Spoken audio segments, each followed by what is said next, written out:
What if the meaning of your life isn't something you find, but something you create in the middle of your deepest pain? Welcome to BookLeesh, the place where books don't just tell stories, they awaken something inside you. Today, we're diving into a book that has saved lives, changed perspectives, and whispered hope into the darkest corners of the human soul. Man's Search for Meaning by Viktor E. Frankl. If you've ever asked, why me, or what's the point of all this? This isn't just a book for you. It's a lifeline. What happens when everything you've ever loved is taken away, and yet your will to live grows stronger? There was a man once who stood naked, starving, and freezing in a concentration camp. His name was Viktor Frankl. He had no possessions, no freedom, no assurance of survival. And yet, deep within, he found something more powerful than any guard, any prison wall. He found meaning. But he hadn't always seen it. When Frankl was dragged from his life as a respected psychiatrist and thrown into the brutal chaos of Auschwitz, the future vanished. The dream of practicing medicine was gone. His manuscript, his life's work, burned. His family scattered, some murdered. All he had was pain. And then, something unexpected happened. He noticed it first in the eyes of the dying. Even when everything was stripped away, some people still held on. They helped others, they smiled, they whispered hope. Why? That question haunted him. Why did some survive the mental torment when others gave up? Was it strength? Health? No, it was something else entirely. That something was meaning. Frankl began to realize suffering, by itself, breaks us. But suffering with purpose? That transforms us. The moment a person could find meaning, even in despair, he became undefeatable in spirit. Every morning, the prisoners were forced to march through snow barefoot, their bones aching, their bellies hollow. But Frankl imagined himself one day standing on a stage, lecturing about the psychology of the concentration camp. He pictured it with such vivid detail that the fantasy gave him warmth. It gave him power. That mental escape became a reason to go on. But not everyone could find that inner fuel. Frankl watched as men fell apart. Some gave in to apathy. Others turned brutal. If they lost hope, they lost everything. The camp taught him the ultimate human truth. If you have a why to live, you can endure almost anyhow. Then came the hardest moments, the death of friends, the silence after a whipping, the random selections for the gas chambers. Frankl didn't pretend it was noble or romantic. It was horror. But even in horror, one could choose how to respond. You couldn't avoid pain, but you could choose your stance. When a man, beaten and reduced to nothing, still gives his last piece of bread to someone else, that is the triumph of the soul. That is what the Nazis couldn't take. That is freedom. Frankl realized life is never made unbearable by circumstances, but only by lack of meaning and purpose. So, even in the worst hell, meaning could be discovered, not invented, but found. The deeper he looked, the more he saw that meaning came from three places: through work, through love, and through suffering.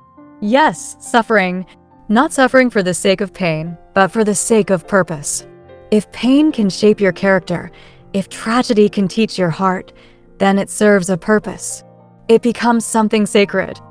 Frankl often remembered his wife, who he didn't even know was alive or dead. But in his mind, he spoke to her, he felt her presence, and in that love, he was uplifted. He would say, "I grasped the meaning of the greatest secret that human poetry and a human thought and belief have to impart. The salvation of man is through love and in love."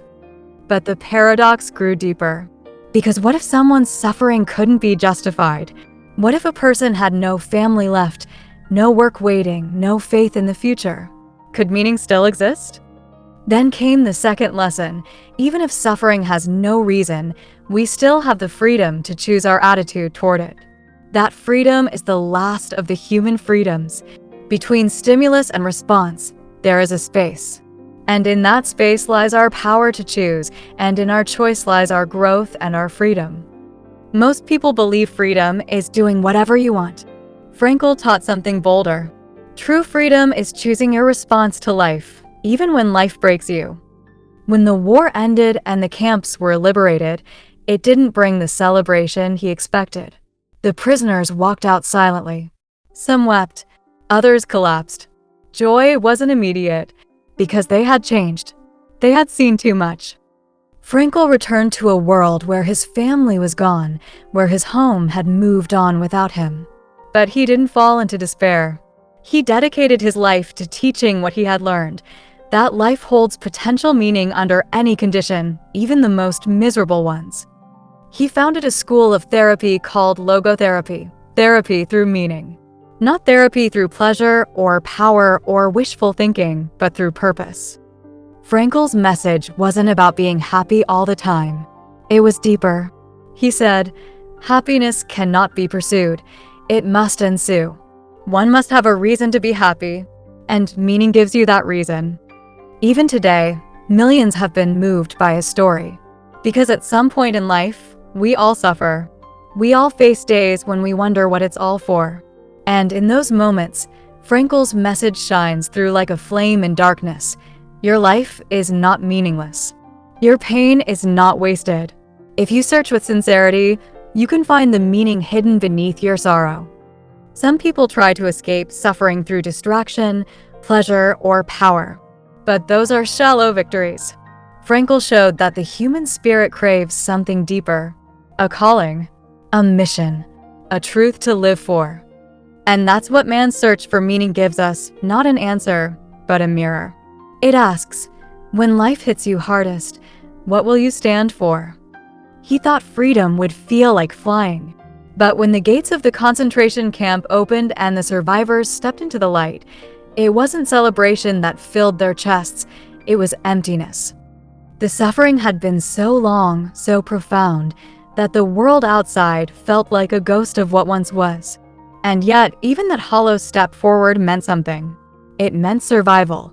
It meant there was still something left to be done. It meant the choice between despair and rebuilding had finally returned. But then, the next great battle began, not in the camp, but in the soul. Because how do you live again after witnessing so much death? How do you smile again after forgetting what joy feels like? For many survivors, this was the question that echoed louder than gunshots. And here, too, Frankl discovered a hidden truth. Meaning is not just about surviving hell, it's about learning how to live again afterward. He returned to Vienna. The streets looked the same, but nothing truly was. His parents were gone. His brother had died. His wife, the love that had carried him through unimaginable nights, had perished in another camp. The future he had dreamed of sharing with her was gone. He had survived, but survival alone was not enough. He needed purpose. He needed to write, to teach, to give voice to those who had been silenced. And so he picked up a pen, still weak, still hollow, and began. But what he wrote wasn't a scream, it was a guide. He didn't pour out bitterness. He gave the world a philosophy so deep that it still echoes through generations. It wasn't about avoiding suffering. It was about confronting it and saying, "You do not define me. I choose how I respond." He remembered a man from the camp who once said, "I have nothing to live for." Frankl replied, "Then live for that very statement. Live to understand it. Live to answer it." And that's what most people don't realize. We think life must give us meaning, but Frankl flipped it. We are the ones who must give meaning to life. We must ask not, "What can I get from life?" but "What is life asking of me right now?" There was a prisoner who told Frankl, "I dreamt that the war would end on March 30th. The date came, and the war did not end. The man lost all hope. His body collapsed, and within days, he was gone. His immune system had surrendered because his spirit had." Hope isn't just psychological, it's biological. When we lose the will to live, the body follows. But when we believe that something greater awaits us, when we can imagine a reason to take the next breath, we become stronger than we ever thought possible. Frankl noticed 3 paths that give life meaning.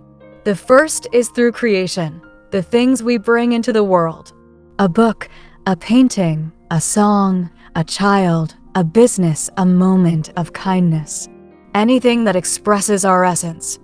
The second is through experiencing beauty, love, nature, connection. The moment he thought of his wife and saw her eyes in his mind, he felt the truth of that. Even if she was gone, love remained. And the third path is through suffering, the path no one wants, but the one that can refine the soul. When suffering is unavoidable, the way we carry it becomes our act of meaning. It is our stand against the darkness. But most people don't know how to find this meaning. That's where Frankl's gift shines brightest. He would sit with patients not as a man with answers, but as a mirror. He'd help them see that even when life was cruel, even when depression swallowed the light, they still had power. He would ask them to imagine, what would you do if you had just one more week? What message would you want the world to hear? And often, in that question, the spark would return. One man said he wanted to die because his wife had passed and life felt empty. Frankl asked, what if it had been the other way? What if you had died first and left her to suffer? The man fell silent. She would have suffered terribly, he whispered. Then, Frankl said gently, is it possible that your suffering now is sparing her that pain? The man cried. His suffering hadn't changed, but it now carried meaning. That was Frankl's magic. He didn't remove the pain, he transformed it. He showed people that even in the most shattered places, the human soul could stand up and say, I am still here. I still matter. I still choose. And what about those who have no great mission? No dream to chase? Frankl had something for them too. He said, even the smallest task, if done with intention, can become sacred. Meaning is not about grandeur. It is about awareness. He saw a janitor who whistled while mopping hospital floors, a man who smiled while pushing a food cart in the camp, a woman who found joy in watching the sunrise from behind barbed wire. They weren't foolish. They were free. Because meaning is never out there. It's in how we meet the moment, in how we carry our burden, in how we speak to a stranger, in how we choose not to become bitter, even when the world tempts us to be. Frankl believed that modern people suffer not from physical hunger, but from existential emptiness. We have comfort, but no purpose. We chase pleasure, but not fulfillment. We are connected online, but disconnected from ourselves. That's why his message is more urgent today than ever before. Because in a world full of distractions, Frankl dares us to ask, what is my life trying to tell me? Not what do I want from life, but what does life want from me? And that question changes everything. He once walked through piles of corpses and asked himself, what separates the living from the dead? The difference wasn't strength. It wasn't youth. It wasn't luck. It was whether a man still saw a reason to suffer for someone, for something, for some future he hadn't yet touched. But then, that haunting realization arrived. Some people didn't die because of disease or brutality. They died because they had stopped believing that there was still a purpose for their pain. In one instance, Frankl watched as a man lost the will to survive after hearing that the camp wouldn't be liberated as he had hoped. On that very day, the man's fever spiked. By nightfall, he was dead. Frankl could no longer deny it. Hope is not a soft concept. It is life or death. But then, if hope is so fragile, how do we protect it? The answer lay in responsibility. Frankl said, what man actually needs is not a tensionless state, but rather the striving and struggling for a worthwhile goal. We think we want comfort. We think we want ease. But comfort without purpose becomes emptiness. He saw this even outside the camp. People who had everything but no meaning were just as lost as the prisoners who had nothing. Frankl believed that meaning is not something we invent, it's something we detect. Like tuning into a frequency already out there, waiting to be heard. And that frequency often calls us in the form of a challenge, or a heartbreak, or a burden too heavy to carry. And yet, when we take it on willingly, we change. One man Frankl treated had been suicidal. When asked why he didn't take his life, the man replied, because I love my children. That answer, simple yet profound, became the anchor. And Frankl saw it again and again. The most broken people were often the ones with the deepest capacity to transform their suffering into service. But then another problem arose. What if someone's life seems ordinary? What if there is no grand mission? No tragedy, no triumph, just quiet repetition? Can meaning still be found? Frankl said yes, absolutely yes. Meaning isn't reserved for heroes or martyrs. It lives in the everyday, how we carry ourselves, how we respond to small struggles, how we speak with love when it would be easier to speak with anger. Even choosing dignity in the face of humiliation becomes an act of meaning. He remembered an old man who helped others in the camp, even while starving. The man had no idea if he'd live another day, but he gave kindness freely. That was meaning. Frankl once said, "Everything can be taken from a man but one thing, the last of the human freedoms, to choose one's attitude in any given set of circumstances." And that line became his mantra. Over and over, he returned to it. Because there were days in the camp when the snow buried the walkways and the guards beat prisoners at random. There were days when food was a watery soup and boots were torn, and the smell of death lingered like smoke in the air. On those days, the only power left was the power of inner decision. To give up or not.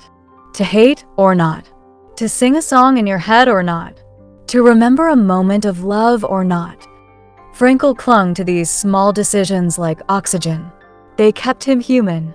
And what is meaning, after all, if not the act of remaining human when everything around you turns monstrous?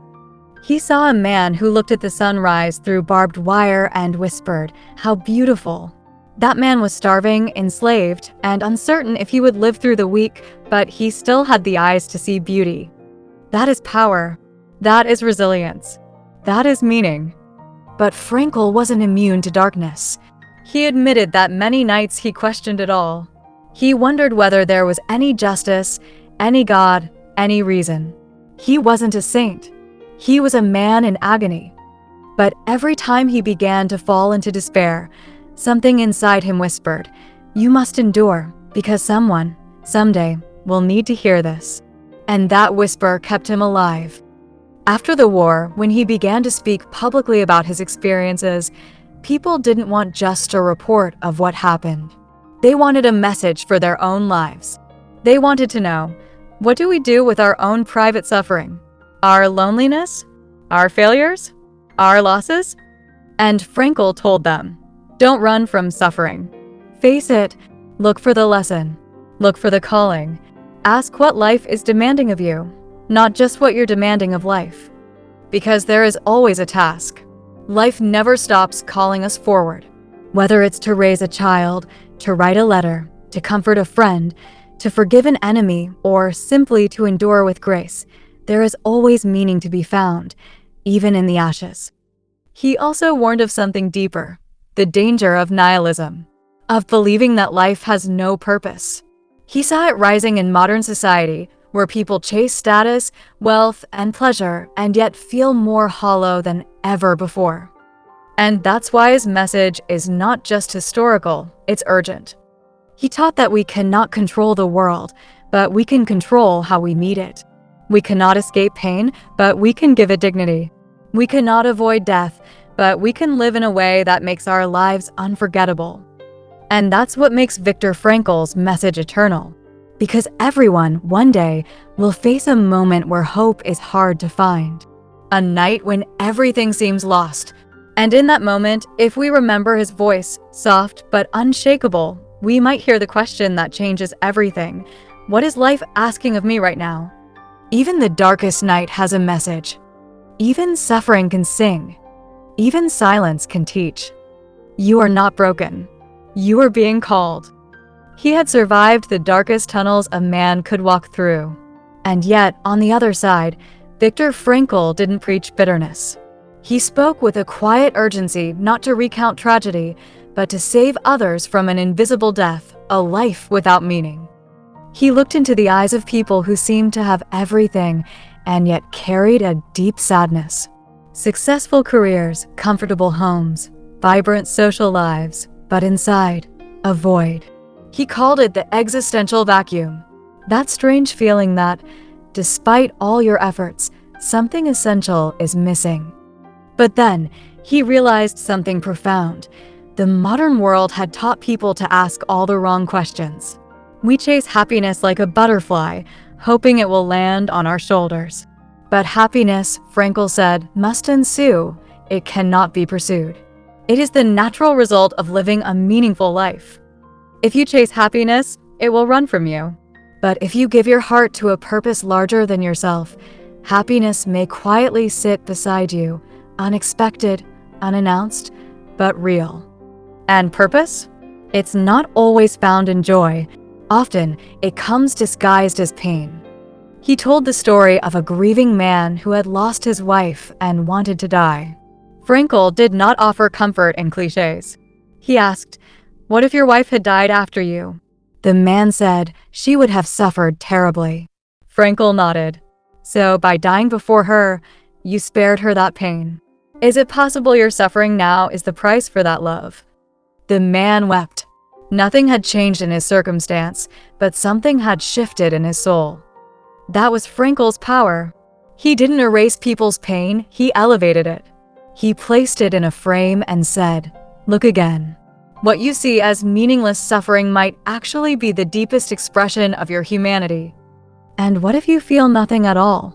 What if you're numb, lost, just going through motions? Frankl would say, start there. Your emptiness is not a failure, it's a sign. It means you're ready to search. You're ready to listen to what life is trying to ask of you.